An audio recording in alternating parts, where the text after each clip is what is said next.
কোনো মানুষ যদি একবার শুনতো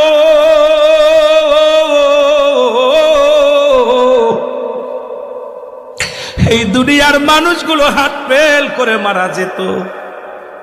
কবরে আযাব হয় একমাত্র পশুতে বুঝতে পারে। আপনি বিশ্বাস না করলে আগামীকাল আপনার মা বাবার কবরের পাশে একটা গরু বাঁধবেন, এই যে পাশে গরুস্থান আছে, ভালো খাবার দিবেন, ঘাস পাতা দিয়া ভালো খাবার দিয়া একটু চোখের আড়ালে দাঁড়ায় থাকবেন, দেখবেন গরুটা রশি ছিঁড়াছিঁড়ি করবে, দু চোখ দিয়া দরদর করে পানি ছেড়ে দিবে, গরুটা শুধু টালুমালু তাকাইবে।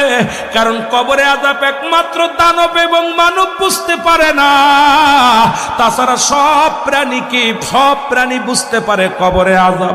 মুসলমান শুনে নাও, এত কষ্ট দিয়া তোমাকে লেখাইয়া যতক্ষণ পর্যন্ত তোমার লেখা হবে না ততক্ষণ পর্যন্ত নুমান ফেরেশতা তোমাকে ছাড়বে না। তোমার স্বীকারোক্তি তোমার নিজ হাতে বাংলা পৃথিবীর